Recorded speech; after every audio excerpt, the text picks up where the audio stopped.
what about not just profound thinkers, but thinkers that deliver a powerful idea? For example, utopian ideas of Marx, or utopian ideas, you could say dystopian ideas of Hitler. Those ideas are powerful, and they can saturate all your perception with values, and they focus you in a way where there's only a certain set of actions. Yeah, right. Even a certain set of emotions as well. And it's intense and it's direct, and they're so powerful that they completely alter the perception, and the words spring to life. Yeah, it's like a form of possession. So there's two things you need to understand to make that clear. The first issue is that, as we suggested or implied, that perception is action predicated, but action is goal predicated, right? You act towards a goal. And these propagandistic thinkers that you described, they attempt to unify all possible goals into a coherent singularity. And there's advantages of that. There's the advantage of simplicity, for example, which is a major advantage. And there's also the advantage of motivation, right? So if you provide people with a simple manner of integrating all their actions, you decrease their anxiety and you increase their motivation. Now, that can be a good thing if the unifying idea that you put forward is valid, but it's the worst of all possible ideas if you put forward an invalid unifying idea. And then you might say, well, how do you distinguish between a valid unifying idea and an invalid unifying idea? Now, Nietzsche was very interested in that, and I don't think he got that exactly right. But the postmodernists, for example, especially the ones, and this is most of them with the neo-Marxist bent, their presumption is that the fundamental unifying idea is power, that everything's about compulsion and force, essentially, and that that's the only true unifying ethos of mankind, which is, I don't know if there's a worse idea than that. I mean, there are ideas that are potentially as dangerous. The nihilistic idea is pretty dangerous, although it's more of a disintegrating notion than a unifying idea. The hedonistic idea that you live for pleasure, for example, that's also very dangerous. But if you wanted to go for sheer pathology, the notion that, and this is Foucault in a nutshell, and Marx for that matter, that power rules everything, not only is that a terrible unifying idea, but it fully justifies your own use of power. And I don't mean the power Nietzsche talks about. His will to power was more his insistence that a human being is an expression of will rather than a mechanism of self-protection and security. Like, he thought of the life force in human beings as something that strived not to protect itself, but to exhaust itself in being and becoming. It's like an upward-oriented motivational drive, even towards meaning. Now, he called it the will to power, and that had some unfortunate consequences. At least that's how it's translated. But he didn't mean the power motivation that people like Foucault or Marx became so hung up on. So it's not power like you're trying to destroy the other. It's power, full flourishing of a human being, the creative force of a human being. In that way. You could imagine that, and you could imagine that you could segregate competence and ability. Like, imagine that you and I were going to work on a project.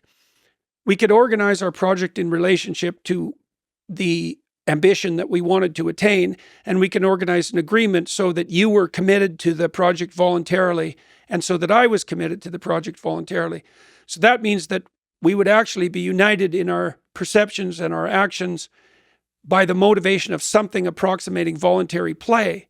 Now, you could also imagine another situation where I said, here's our goal, and you better help me or I'm going to kill your family. Well, the probability is that you would be quite motivated to undertake my bidding. And so then you might say, well, that's how the world works. It's power and compulsion. But the truth of the matter is that you can force people to see things your way, let's say, but it's nowhere near as good a strategy, even practically, than the strategy that would be associated with something like voluntary joint agreement of pattern of movement strategy towards a goal. See, this is such an important thing to understand because it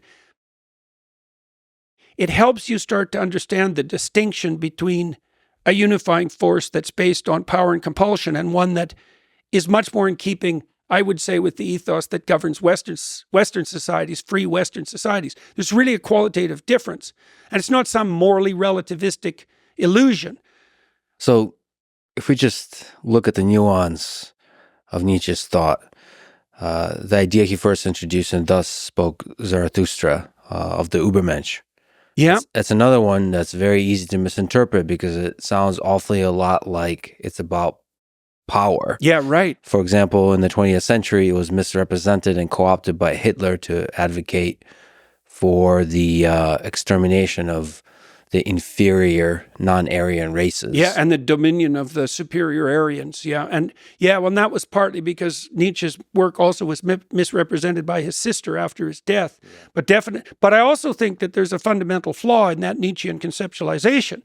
So Nietzsche, of course, famously announced the death of God, but he did that in a manner that was accompanied by dire warnings, like Nietzsche said, because people tend to think of that as a triumphalist statement. But Nietzsche actually said that he really said something like the unifying ethos under which we've organized ourselves psychologically and socially has now been fatally undermined by the rationalist proclivity, by the empiricist proclivity. There's a variety of reasons. Mostly it was conflict between the Enlightenment view, let's say, and the classic religious view, and that there will be dire consequences for that. And Nietzsche knew, like Dostoevsky knew, that, see, there's a proclivity for the human psyche and for human societies to move towards something approximating a unity, because the cost of disunity is high.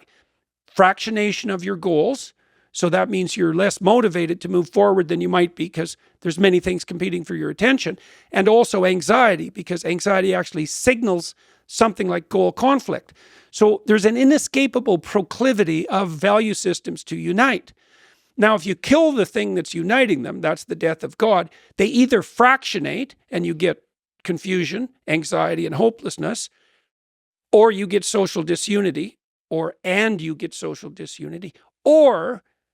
something else arises out of the abyss to constitute that unifying force. And Nietzsche said specifically that he believed that one of those manifestations would be that of communism, and that would kill, he said this in Will to Power, that would kill tens of millions of people in the upcoming 20th century. Like he could see that coming 50 years earlier. And Dostoevsky did the same thing in his book, The Demons. So this is the thing that the a-religious have to contend with. It's a real conundrum because, I mean, you could dispute the idea that our value systems tend towards a unity, and society does as well, because otherwise we're disunified. But the cost of that disunity, as I said, is goal confusion, anxiety, and hopelessness. So it's like a real cost. So you could dispense with the notion of unity altogether, and the postmodernists did that to some degree. But they pulled off a sleight of hand too, where they replaced it by power. Now Nietzsche he's responsible for that to some degree, because Nietzsche said, with his conception of the overman, let's say, is that human beings would have to create their own values, because the value structure that had descended from on high was now shunted aside. But there's a major problem with that. Many major problems. The psychoanalysts were the first people who really figured this out after Nietzsche, because imagine that we don't have a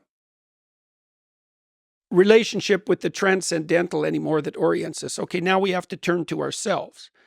Okay, now if we were a unity, a clear unity within ourselves, let's say, then we could turn to ourselves for that discovery. But if we're a fractionated plurality internally, then when we turn to ourselves, we turn to a fractionated plurality. Well, that was Freud's observation. It's like, well, how can you make your own values when you're not the master in your own house? Like you're a war of competing motivations. Or maybe you're someone who's dominated by the will to force and compulsion. And so why do you think that you can rely on yourself as the source of values? And why do you think you're wise enough to consult with yourself to find out what those values are or what they should be, say, in the course of a single life? I mean, you know, it's difficult to organize your own personal relationship, like one relationship in the course of your life, let alone to try to imagine that out of whole cloth you could construct an ethos that would be psychologically and socially stabilizing and last over the long run. It's like, And of course, Marx, people like that, the people who reduce human motivation to a single axis, they had the intellectual hubris to imagine that they could do that. Postmodernists are a good example of that as well.